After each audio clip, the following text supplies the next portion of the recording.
Hello, जय हिंद, नमस्कार दोस्तों। आप सभी का स्वागत है आपके अपने YouTube channel online GK free classes में। आज के इस क्लास में हम रेलवे ग्रुप डी परीक्षा 2025 के लिए दूसरा मॉडल पेपर लेकर आए हैं।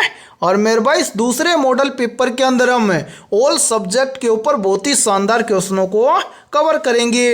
इसलिए इस दूसरे मॉडल पेपर को आपको कंप्लीट देखना है और इस मॉडल पेपर के एंड में आपको बताना है कि आपके टोटल कितने क्वेश्चन सही होते हैं। और मेरे भाई आपका रेलवे ग्रुप डी का एग्जाम 17 नवंबर से स्टार्ट होने वाला है, यानी कि आपके एग्जाम के मात्र 60 से 65 दिन शेष बचे हुए हैं। और यदि आप 60 से 65 दिन के अंदर अपनी कंप्लीट तैयारी को मजबूत बनाना चाहते हैं तो आप हमारे इस यूट्यूब चैनल से जरूर जुड़े। ठीक है, तो चलिए फिर शुरू करते हैं आज के इस दूसरे मॉडल पेपर को बिना देरी के। पहला प्रश्न है आप सभी के सामने। उस संख्या का चयन कीजिए जो निम्नलिखित श्रृंखला श्रेणी में प्रश्न चिन्ह के स्थान पर आएगी। यानी कि पहला प्रश्न आप सभी के सामने सीरीज से संबंधित प्रश्न दिया गया है और आपसे पूछा गया है कि इस सीरीज में इस प्रश्न चिन्ह के स्थान पर कौन सी संख्या आएगी। तो मेरे भाई इस टाइप के प्रश्न को आप एग्जाम में देखते हैं, फटाफट से कैसे सोल्व करेंगे तो वो देखिए मैंने आपको काफ़ी बार बताया है कि जब भी आपको एग्जाम के अंदर सीरीज से संबंधित प्रश्न दिया जाए तो आपको क्या करना है। सबसे पहले आपको ये देखना है कि सीरीज में आपको क्या क्या दिया गया है।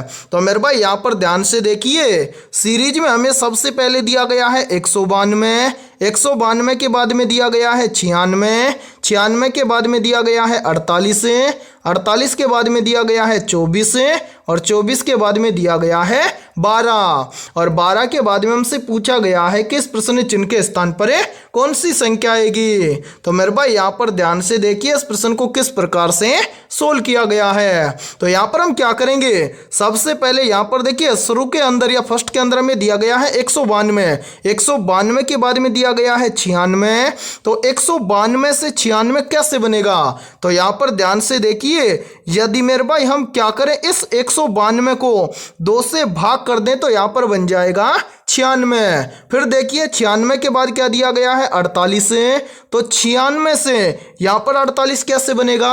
तो यहाँ पर भी देखिए यदि हम 96 को क्या कर दें 2 से भाग कर दें तो यहाँ पर बन जाएगा 48। फिर देखिए 48 के बाद में दिया गया है 24, तो 48 से 24 कैसे बनेगा। तो मेरे भाई यहाँ पर देखिए यदि हम 48 को क्या कर दें 2 से भाग कर दें तो यहाँ पर बन जाएगा 24। फिर देखिए 24 के बाद में क्या दिया गया है 12, तो 24 से 12 कैसे बनेगा। तो मेरे भाई यहाँ पर भी देखिए यदि हम 24 को क्या कर दें 2 से भाग कर दें तो यहाँ पर बन जाएगा 12। अब इसी प्रकार से हमसे पूछा गया है कि 12 के बाद में इस प्रश्न चिन्ह के स्थान पर कौन सी संख्या आएगी। तो मेरे भाई यहाँ पर ध्यान से देखिए 12 से इस प्रश्न चिन्ह की वैल्यू ज्ञात करने के लिए हम क्या करेंगे, यहाँ पर देखिए सभी के अंदर क्या हुआ है या सभी संख्याओं को क्या किया गया है 2 से भाग किया गया है। तो 12 से प्रश्न चिन्ह की वैल्यू निकालने के लिए मेरे भाई हम 12 को भी क्या कर देंगे 2 से भाग कर देंगे। तो यहाँ पर ध्यान से देखिए 12 को 2 से भाग करेंगे तो यहाँ पर आ जाएगा कितना 6, यानी कि इस प्रश्न चिन्ह के स्थान पर संख्या भरी जाएगी 6। अब हमें देखना है कि संख्या 6 किसी ऑप्शन में दी गई है। तो हाँ सर संख्या 6 में दी गई है ऑप्शन एक के अंदर है। तो पहले प्रश्न के अंदर ऑप्शन ए हो जाएगा सभी का करेक्ट आंसर है। तो उम्मीद करता हूं कि पहला प्रश्न आपको अच्छे से क्लियर हो गया होगा। और जब भी इस टाइप का प्रश्न आपको एग्जाम में दिया जाएगा तो आप फटाफट से सोल्व कर लेंगे।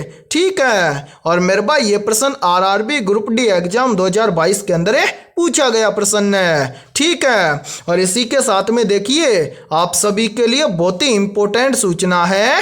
यदि आप पहली बार के अंदर रेलवे ग्रुप डी एग्जाम 2025 को क्रैक करना चाहते हैं तो हमने आपके लिए रेलवे ग्रुप डी एग्जाम 2025 के लिए जीके, जीएस, साइंस, मैथमेटिक्स और रीजनिंग यानी कि ऑल सब्जेक्ट के ऊपर मोस्ट इंपोर्टेंट क्वेश्चंस का मास्टर पीडीएफ सेट तैयार किया है।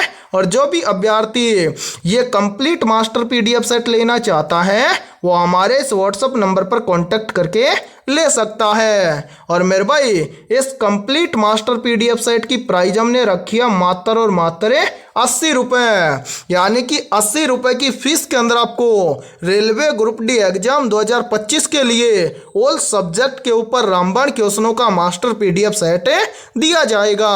ठीक है, और मैं आप सभी को एक गारंटी देता हूं, यदि आप रेलवे ग्रुप डी एग्जाम से पहले इस कंप्लीट मास्टर पीडीएफ सेट को यदि आप अच्छे से तैयार कर लेते हैं तो आप पहली बार के अंदर रेलवे ग्रुप डी एग्जाम को क्रैक कर जाएंगे। ठीक है, तो चलिए फिर अगला प्रश्न देखते हैं।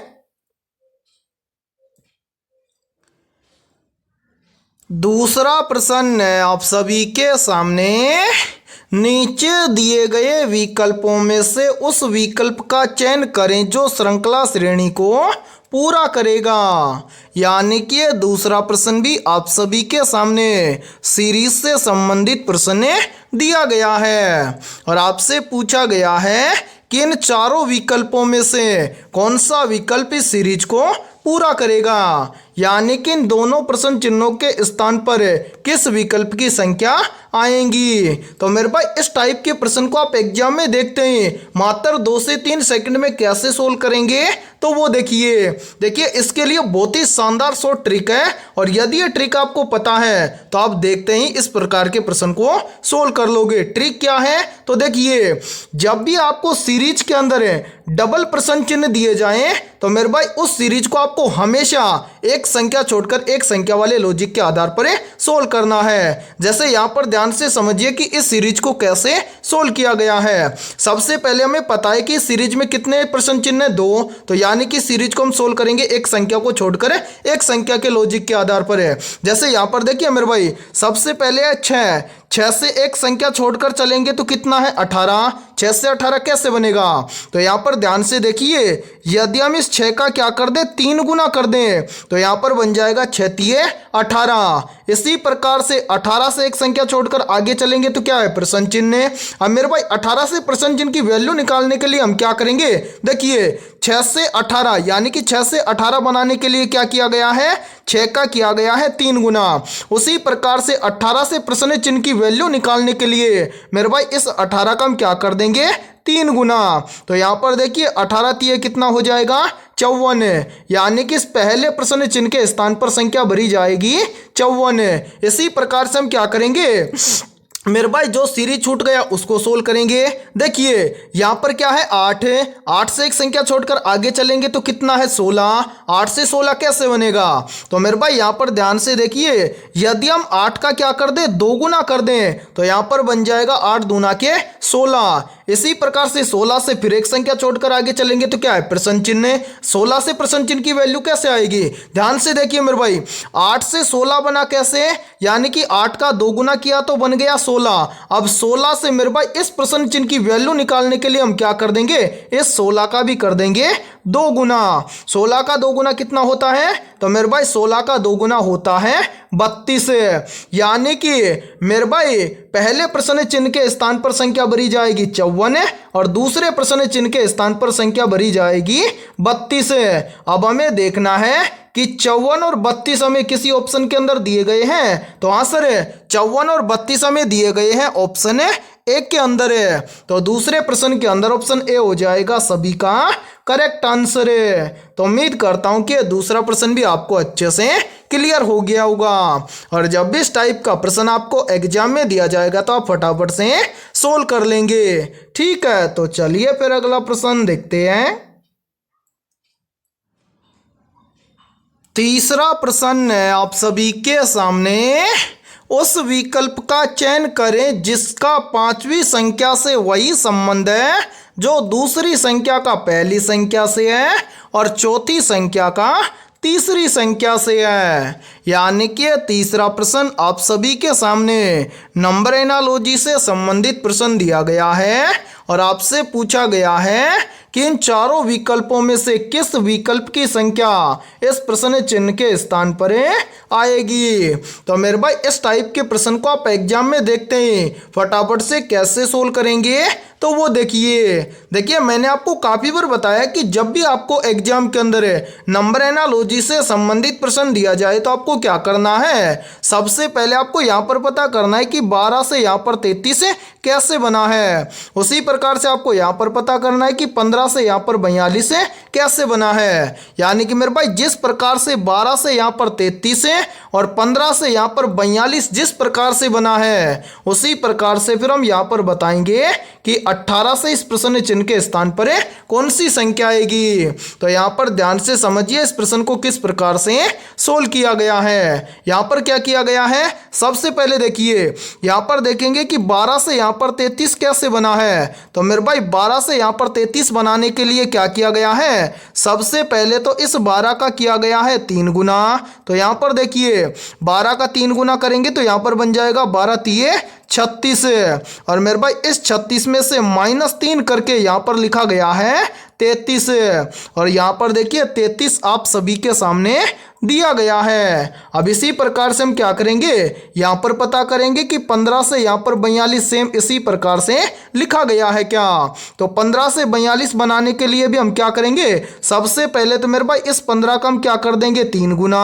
तो यहाँ पर देखिए 15 का 3 गुना कितना बनेगा, यहाँ पर बन जाएगा 15 तिये 45 और मेरे भाई इस 45 में से हम क्या कर देंगे -3 कर देंगे। तो यहाँ पर देखिए 45 में से -3 करेंगे तो यहाँ पर बचेगा 42।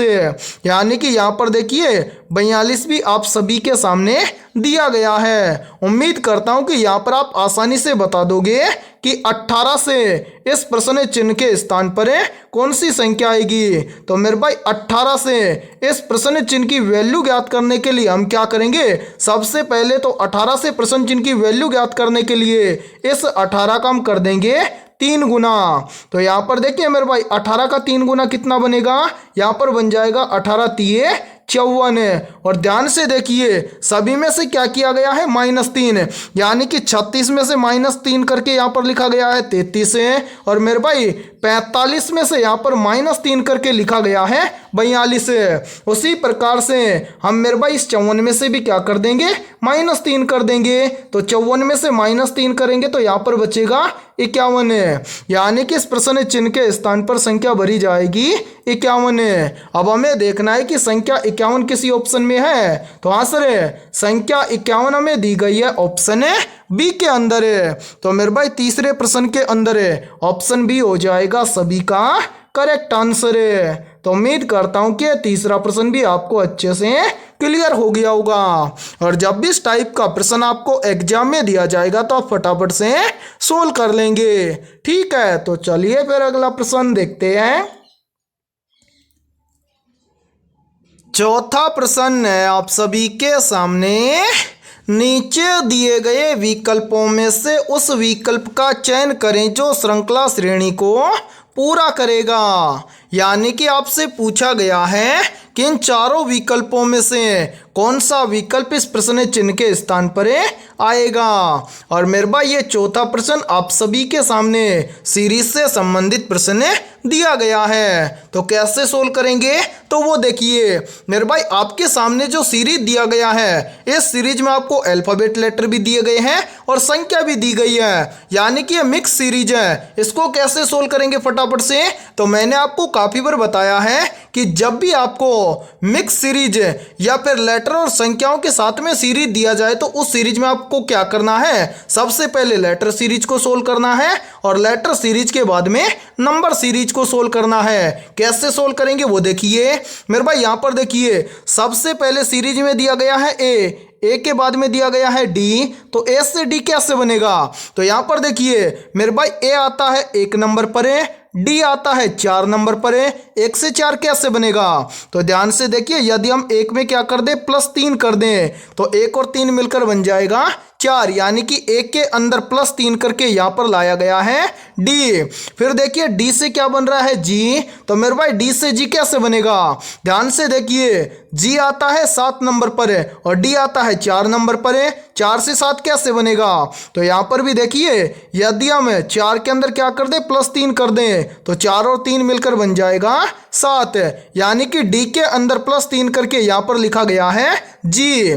फिर देखिए मेरे भाई जी से क्या लिखा जा रहा है जे, यानी कि जी से जे कैसे बनेगा? तो यहाँ पर देखिए जे आता है अल्फाबेट लेटर के अंदर 10 नंबर पर है और जी आता है 7 नंबर पर है। 7 से कितना बन रहा है 10 से, 7 से 10 बनेगा कैसे? तो यहाँ पर भी देखिए यदि हम 7 में क्या कर दें प्लस 3 कर दें तो 7 और 3 मिलकर बन जाएगा 10, यानी कि जी के अंदर भी प्लस 3 करके लिखा गया है जे। अब इसी प्रकार से हम क्या करेंगे, जे से इस प्रश्न चिन्ह के स्थान पर आने वाले अल्फाबेट लेटर को ज्ञात करेंगे। तो ध्यान से देखिए सभी में प्लस 3 हुआ है तो मेरे भाई जे में भी क्या कर देंगे प्लस 3 कर देंगे। तो जे आता है 10 नंबर पर है, 10 के अंदर प्लस 3 कर देंगे तो 10 और 3 मिलकर बन जाएगा 13, और 13 नंबर पर अल्फाबेट लेटर आता है एम, तो यहाँ पर हम लेटर भरेंगे एम। अब इसी प्रकार से हम क्या करेंगे, जो संख्या वाली सीरीज है इसको सोल्व करेंगे। ध्यान से देखिए मेरे भाई, यानी कि यहाँ पर देखिए सबसे पहले कितना है 11, 11 से कितना बन रहा है 18, 11 से 18 कैसे बनेगा? तो मेरे भाई यहाँ पर देखिए यदि हम 11 में क्या कर दें प्लस 7 कर दें तो 11 और 7 मिलकर बन जाएगा 18। फिर देखिए 18 से कितना बन रहा है 25, 18 से 25 कैसे बनेगा? तो यहाँ पर भी देखिए यदि हम 18 में क्या कर दें प्लस 7 कर दें तो 18 और 7 मिलकर बन जाएगा 25। फिर देखिए 25 से कितना बन रहा है 32, तो 25 से 32 कैसे बनेगा? तो यहाँ पर भी देखिए यदि हम 25 के अंदर क्या कर दें प्लस 7 कर दें तो 25 और 7 मिलकर बन जाएगा 32। अब इसी प्रकार से हमें बताना है कि 32 के बाद में इस प्रश्न चिन्ह के स्थान पर कौन सी संख्या आएगी। तो मेरे भाई 32 से प्रश्न चिन्ह के स्थान पर कौन सी संख्या आएगी? तो देखिए यहाँ पर सभी में प्लस 7 किया गया है तो 32 से प्रश्न चिन्ह की वैल्यू निकालने के लिए 32 में भी क्या कर देंगे प्लस 7 कर देंगे। तो मेरे भाई 32 और 7 मिलकर बन जाएगा 39, यानी कि यहाँ पर संख्या भरी जाएगी 39। अब हमें देखना है कि एम 39 किसी ऑप्शन में दिया गया है, तो हाँ सर एम 39 हमें दिया गया है ऑप्शन बी के अंदर। तो चौथे प्रश्न के अंदर ऑप्शन बी हो जाएगा सभी का करेक्ट आंसर। तो उम्मीद करता हूँ कि ये चौथा प्रश्न भी आपको अच्छे से क्लियर हो गया होगा। और जब भी इस टाइप का प्रश्न आपको एग्जाम के यानी कि जब भी इस टाइप का प्रश्न आपको एग्जाम में दिया जाएगा तो आप फटाफट से सोल्व कर लेंगे। ठीक है, तो चलिए फिर अगला प्रश्न देखते हैं।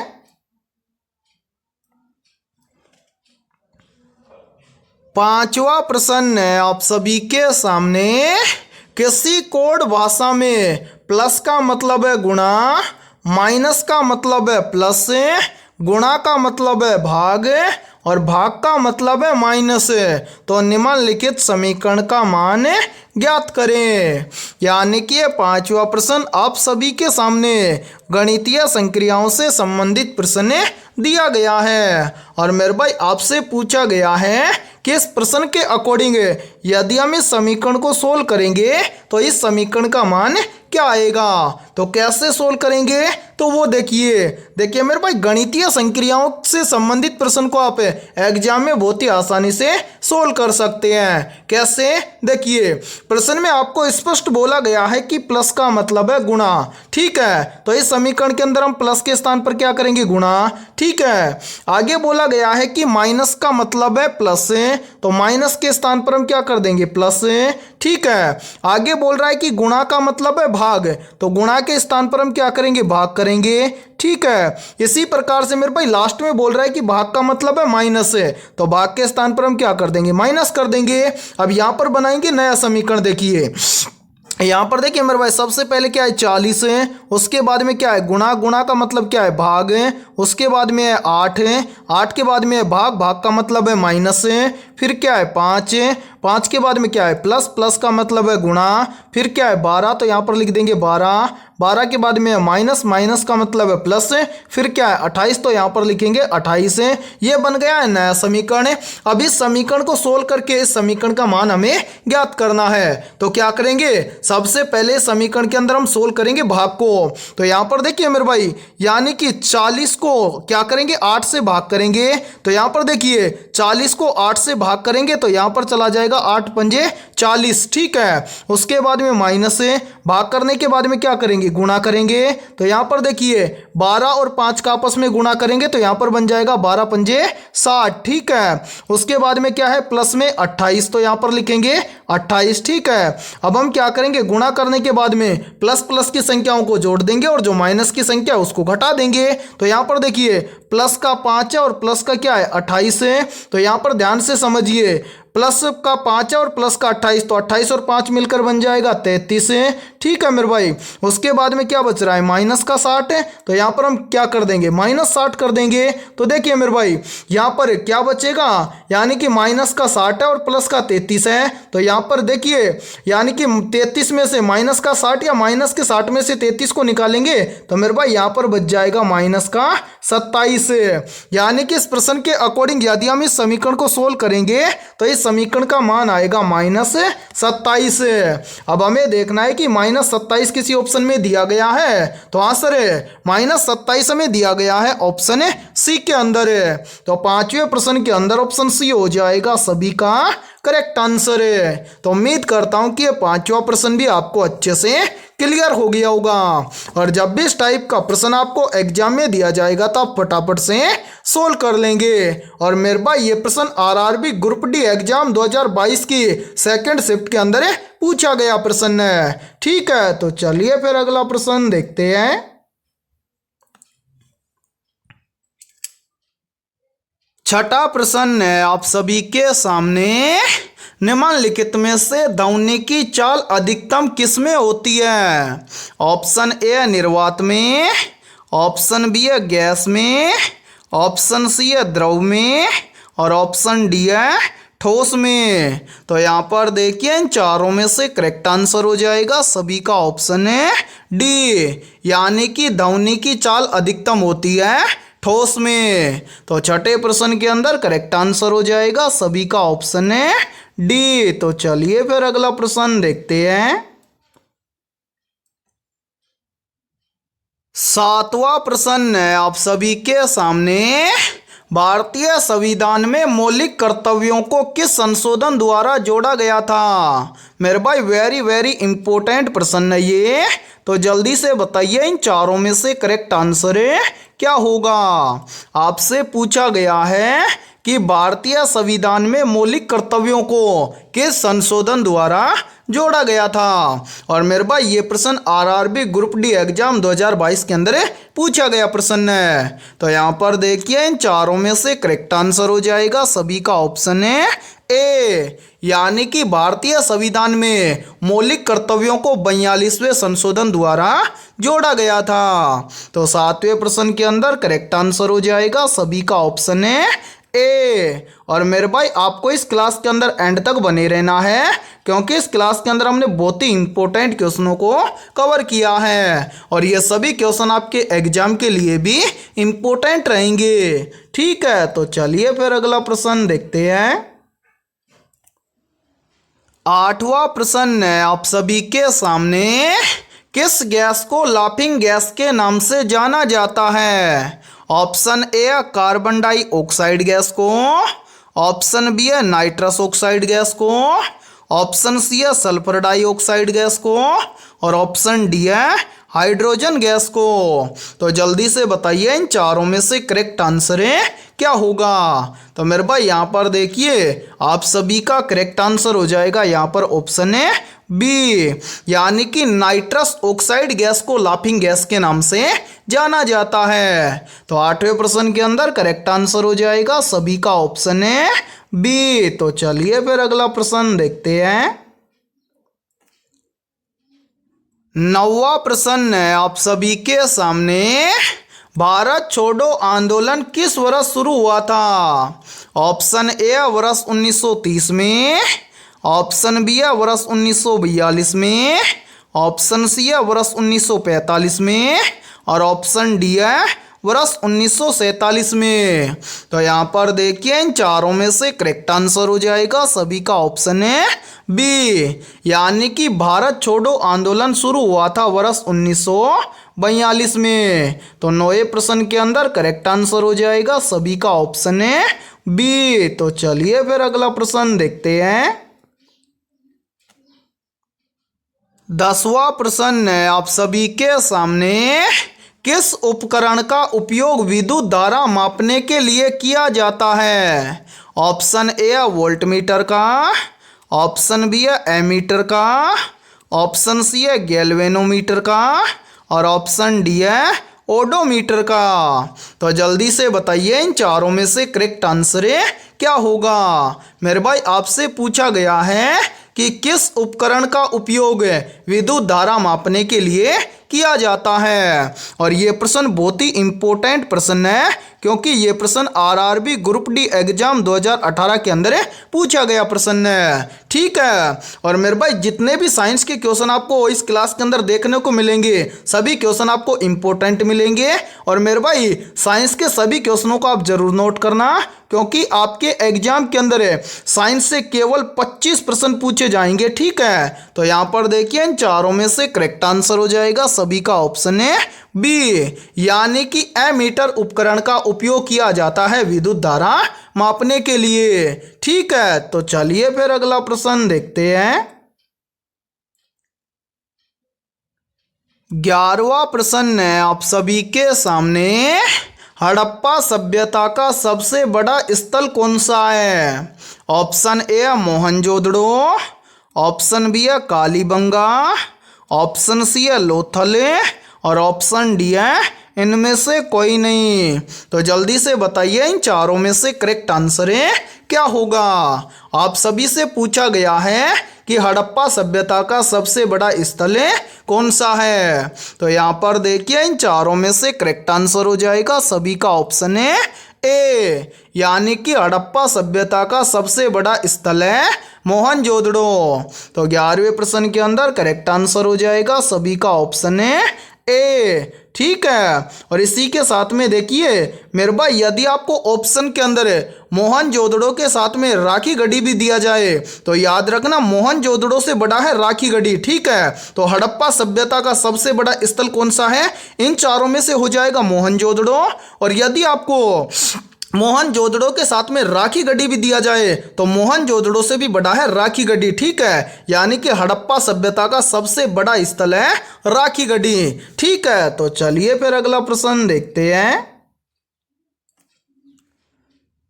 12वां प्रश्न है आप सभी के सामने। पौधों में प्रकाश संश्लेषण की प्रक्रिया कहाँ होती है? ऑप्शन ए है जड़ों में, ऑप्शन बी है तने में, ऑप्शन सी है पत्तियों में और ऑप्शन डी है फूलों में। तो यहाँ पर देखिए इन चारों में से करेक्ट आंसर हो जाएगा सभी का ऑप्शन है सी, यानी कि मेरे भाई पौधों में प्रकाश संश्लेषण की प्रक्रिया पत्तियों में होती है, या फिर हम बोल सकते हैं कि पौधों में प्रकाश संश्लेषण की प्रक्रिया संपन्न होती है पत्तियों में। ठीक है, तो 12वें प्रश्न के अंदर करेक्ट आंसर हो जाएगा सभी का ऑप्शन है सी। तो चलिए फिर अगला प्रश्न देखते हैं।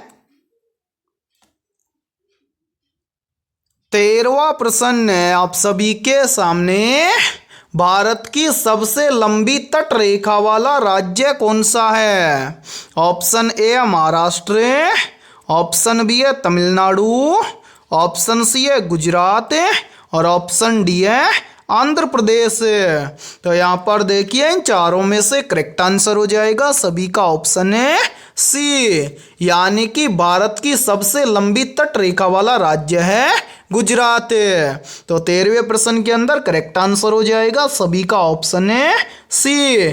और मेरे भाई इस प्रश्न का या तो आप स्क्रीनशॉट ले लेना या फिर इस प्रश्न को आप अपनी नोटबुक के अंदर नोट कर लेना क्योंकि ये प्रश्न भी आरआरबी ग्रुप डी एग्जाम 2018 के अंदर पूछा गया था। ठीक है, तो चलिए फिर अगला प्रश्न देखते हैं। 14वां प्रश्न है आप सभी के सामने। भारत में हरित क्रांति के जनक के रूप में किसे जाना जाता है? तो यहाँ पर देखिए इन चारों में से करेक्ट आंसर हो जाएगा सभी का ऑप्शन है ए, यानी कि भारत में हरित क्रांति के जनक के रूप में जाना जाता है एमएस स्वामीनाथन को। तो 14वें प्रश्न के अंदर करेक्ट आंसर हो जाएगा सभी का ऑप्शन है ए। और मेरे भाई यहाँ पर देखिए यदि ये क्लास आपको पसंद आ रही है तो जल्दी से एक बार इस क्लास को आप लाइक कर दीजिए और यदि आप हमारे इस यूट्यूब चैनल से पहली बार जुड़े हैं तो इस यूट्यूब चैनल को कर लीजिए सब्सक्राइब और बेल आइकन को प्रेस करना, ताकि ऐसी शानदार क्लास का नोटिफिकेशन आपको सबसे पहले देखने को मिले। और मेरे भाई यदि आपको किसी भी क्वेश्चन के अंदर कोई भी डाउट हो तो आप उस क्वेश्चन के बारे में कमेंट सेक्शन के अंदर पूछ सकते हैं। ठीक है, तो चलिए फिर अगला प्रश्न देखते हैं। 15वां प्रश्न है आप सभी के सामने, जलियांवाला बाग हत्याकांड किस वर्ष हुआ था? ऑप्शन ए वर्ष 1917 में, ऑप्शन बी है वर्ष 1919 में, ऑप्शन सी है वर्ष 1920 में और ऑप्शन डी है वर्ष 1922 में। तो यहाँ पर देखिए इन चारों में से करेक्ट आंसर हो जाएगा सभी का ऑप्शन है बी, यानी कि जलियांवाला बाग हत्याकांड हुआ था वर्ष 1919 में। तो 15वें प्रश्न के अंदर करेक्ट आंसर हो जाएगा सभी का ऑप्शन है बी। तो चलिए फिर अगला प्रश्न देखते हैं। 16वां प्रश्न है आप सभी के सामने, भारतीय संविधान का कौन सा अनुच्छेद समान नागरिक संहिता से संबंधित है? मेरे भाई मोस्ट इंपोर्टेंट प्रश्न है ये, तो जल्दी से बताइए इन चारों में से करेक्ट आंसर क्या होगा। आप सभी से पूछा गया है कि भारतीय संविधान का कौन सा अनुच्छेद समान नागरिक संहिता से संबंधित है। तो यहाँ पर देखिए इन चारों में से करेक्ट आंसर हो जाएगा सभी का ऑप्शन है बी, यानी कि भारतीय संविधान का अनुच्छेद 44 समान नागरिक संहिता से संबंधित है। तो 16वें प्रश्न के अंदर करेक्ट आंसर हो जाएगा सभी का ऑप्शन है बी। और मेरे भाई यहाँ पर देखिए याद रखना, भारतीय संविधान से आपके एग्जाम के अंदर लगभग 3 से 4 प्रश्न पूछे जाते हैं और इस टाइप के प्रश्न का आप स्क्रीनशॉट जरूर ले लेना। ठीक है मेरे भाई, तो चलिए फिर अगला प्रश्न देखते हैं। 17वां प्रश्न है आप सभी के सामने, मानव शरीर की सबसे बड़ी ग्रंथि कौन सी है? तो यहाँ पर देखिए इन चारों में से करेक्ट आंसर हो जाएगा सभी का ऑप्शन है सी, यानी कि मानव शरीर की सबसे बड़ी ग्रंथि है यकृत ग्रंथि। तो 17वें प्रश्न के अंदर करेक्ट आंसर हो जाएगा सभी का ऑप्शन है सी। और मेरे भाई यहाँ पर देखिए यहीं से एक प्रश्न और बनता है और ये प्रश्न भी काफी बार एग्जाम के अंदर पूछा जाता है। ठीक है, प्रश्न पूछा जाता है कि इंसुलिन हार्मोन किस ग्रंथि के द्वारा स्रावित होता है? तो मेरे भाई याद रखना, इंसुलिन हार्मोन स्रावित होता है अग्नाशय ग्रंथि से। ठीक है, इसी के साथ में देखिए यहीं से एक प्रश्न और भी बनता है। प्रश्न बनता है कि मानव शरीर में किस ग्रंथि के द्वारा थायरोक्सिन हार्मोन स्रावित होता है? तो मेरे भाई याद रखना, मानव शरीर में थायराइड ग्रंथि के द्वारा थायरोक्सिन नामक हार्मोन स्रावित होता है। ठीक है, इसी के साथ में देखिए मेरे भाई इस प्रश्न को आप नोट जरूर कर लेना, क्योंकि ये प्रश्न बार बार एग्जाम के अंदर रिपीट होता है। प्रश्न पूछा जाता है कि मानव शरीर की मास्टर ग्रंथि किसे कहा जाता है? तो मेरे भाई याद रखना, मानव शरीर की मास्टर ग्रंथि कहा जाता है पीयूष ग्रंथि को। ठीक है, और मेरे भाई ये पीयूष ग्रंथि एक मटर के दाने के समान हमारे मस्तिष्क में स्थित होती है और इसी पीयूष ग्रंथि को पिट्यूटरी ग्रंथि के नाम से भी जाना जाता है। ठीक है, तो चलिए फिर अगला प्रश्न देखते हैं।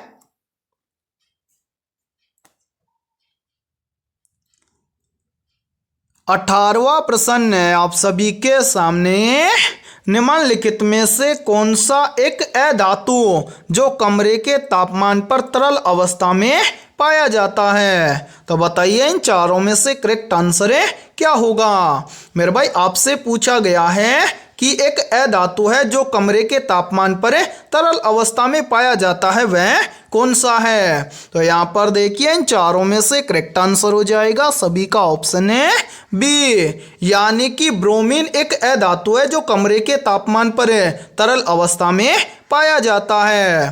तो 18वें प्रश्न के अंदर करेक्ट आंसर हो जाएगा सभी का ऑप्शन है बी। और मेरे भाई यहाँ पर देखिए यहीं से क्वेश्चन और बनता है और ये क्वेश्चन भी काफी बार एग्जाम के अंदर रिपीट होता है। प्रश्न पूछा जाता है कि कमरे के तापमान पर तरल अवस्था में पाया जाने वाला धातु कौन सा है। तो मेरे भाई देखिए कमरे के तापमान पर तरल अवस्था में पाया जाने वाला धातु है पारा। ठीक है, इन दोनों प्रश्नों के अंदर आप कंफ्यूजन मत होना। ये देखिए 80% स्टूडेंट इन दोनों प्रश्नों के अंदर कंफ्यूज होते हैं। क्यों? क्योंकि मेरे भाई यहाँ पर देखिए प्रश्न आपसे पूछा जाता है कि वह कौन सा अधातु है जो कमरे के तापमान पर तरल अवस्था या द्रव अवस्था में पाया जाता है। तो अधातु पूछे तब रहेगा कौन सा, ब्रोमीन, और धातु पूछे तब आपका रहेगा पारा। ठीक है मेरे भाई, उम्मीद करता हूं कि इन दोनों प्रश्नों में आप कभी भी कंफ्यूज नहीं होगे। ठीक है, और इसी के साथ में देखिए मेरे भाई जो आपका रेलवे ग्रुप डी का एग्जाम है ये 17 नवंबर से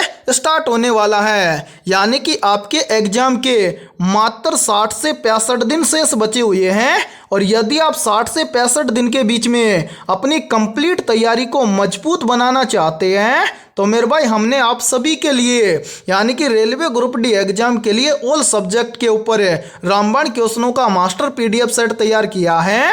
और जो भी अभ्यर्थी जो ये रामबाण क्वेश्चनों का मास्टर पीडीएफ सेट लेना चाहता है वो हमारे इस व्हाट्सएप नंबर पर कांटेक्ट करके ले सकता है। व्हाट्सएप नंबर है 7374826893। ये हमारा व्हाट्सएप नंबर है। इस व्हाट्सएप नंबर पर आप कांटेक्ट करके कंप्लीट मास्टर पीडीएफ सेट को ले सकते हैं। और मेरे भाई इस कंप्लीट मास्टर पीडीएफ सेट के अंदर आपको क्या क्या मिलने वाला है तो वो देखिए यहाँ पर। देखिए इस कंप्लीट मास्टर पीडीएफ सेट के अंदर आपको लगभग 15,000 प्लस क्वेश्चन मिलेंगे जीके, जीएस और साइंस के।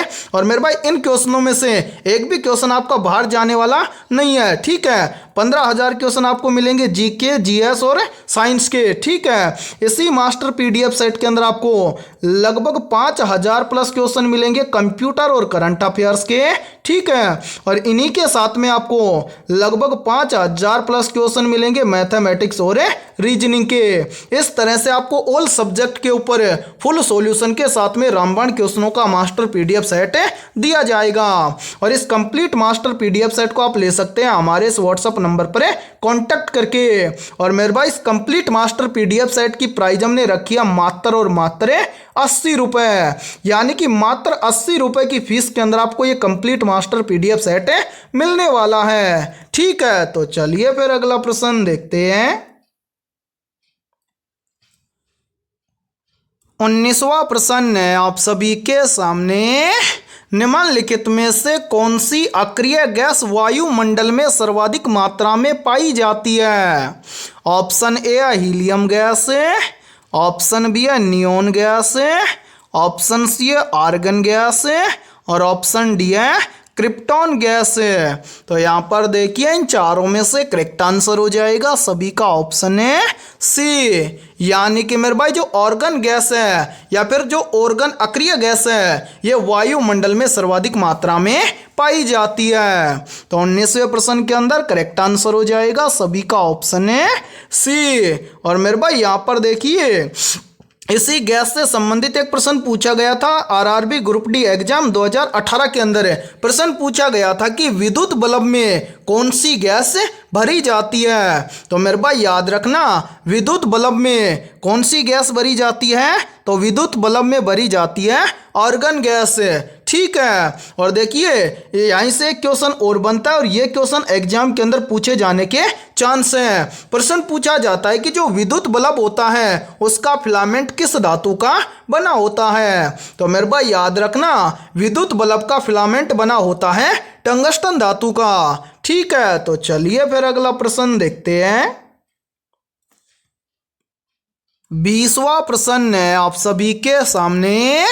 भारतीय संविधान का कौन सा भाग मौलिक अधिकारों से संबंधित है। मेरे भाई मोस्ट इंपोर्टेंट प्रश्न है ये, तो जल्दी से बताइए इन चारों में से करेक्ट आंसर क्या होगा। आप सभी से पूछा गया है कि भारतीय संविधान का कौन सा भाग मौलिक अधिकारों से संबंधित है। तो यहाँ पर देखिए इन चारों में से करेक्ट आंसर हो जाएगा सभी का ऑप्शन है बी, यानी कि भारतीय संविधान का भाग 3 मौलिक अधिकारों से संबंधित है। तो 20वें प्रश्न के अंदर करेक्ट आंसर हो जाएगा सभी का ऑप्शन है बी।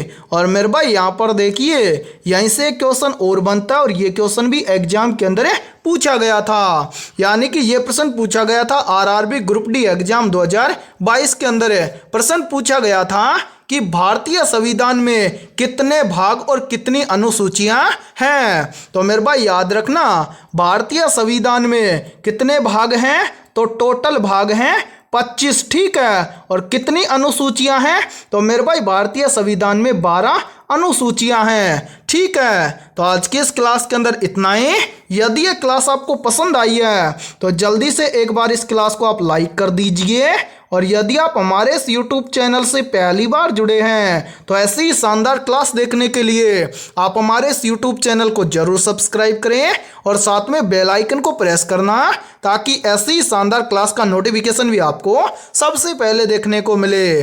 और आज के इस क्लास के अंदर हमें 20 बहुत ही इंपॉर्टेंट क्वेश्चन करवाए हैं, और इन 20 में से जिन भी अभ्यर्थियों के लगभग 16 प्लस क्वेश्चन भी सही हुए हैं तो मेरे भाई समझना आपकी तैयारी बहुत अच्छी है, ठीक है। तो फिर मिलते हैं ऐसे बेहतरीन क्वेश्चनों के साथ शाम को 7:30 बजे, ठीक है।